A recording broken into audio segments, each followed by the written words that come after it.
The previous video just broke off at a certain point, but I will still be rereading the last thing I read for you. The great ability of those who are in control in the world lies in making the people believe that they are governing themselves, and the people are the more inclined to believe this as they are flattered by it, and as in any case they are incapable of sufficient reflection to see its impossibilities.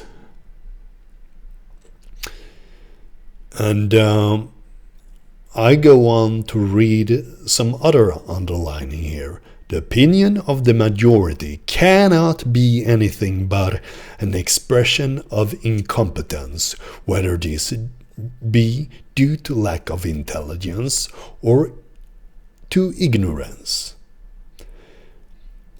Then I read something else here. The great aggregate of mental reactions aroused among the component individuals of a crowd crystallizes into a sort of general psychosis, whose level is not merely not that of the average, but actually that of the lowest elements present.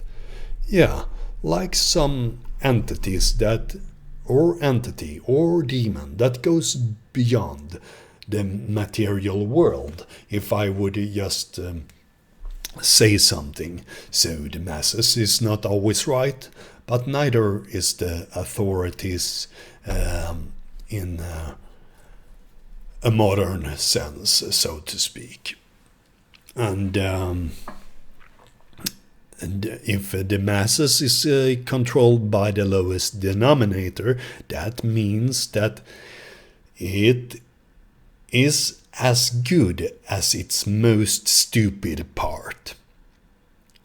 So they feel they have a sense of excitement and momentum, but there is where other forces comes at play, like an egregore, or maybe a demon, or something else, or a jinn.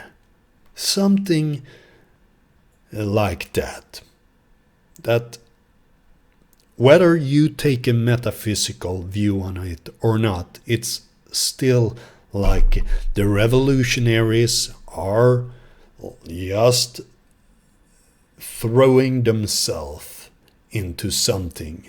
And they get momentum and excitement, and through this excitement they get manipulated by their own impulses, and so on and so forth. I could also read something more here. Emotional, exactly.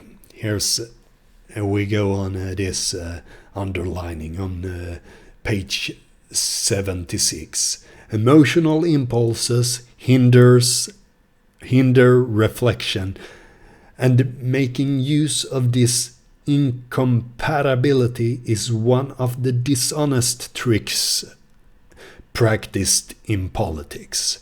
So that was just what I was talking about.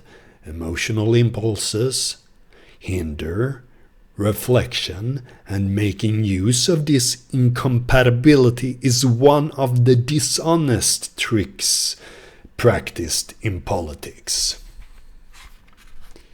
So I kind of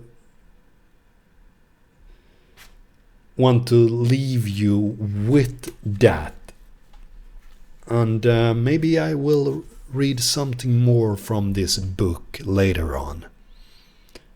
Bye. And yeah, before I go, leave a comment about the thoughts you have around what I said in this video and what René Guénon has written, because I think this book is good to go into before you start reading Julius Evola, especially if you have gotten excited about, wow, I want to read Julius Evola, but many people fall into a trap there because it's not an easy read to read any of Julius Evola's book, or most of them. So going to some smaller thing by René Guénon, which was Julius Evola's mentor, you could maybe get an easier pathway into Julius Evola as well, is what I think. But I leave you with that for now. Bye.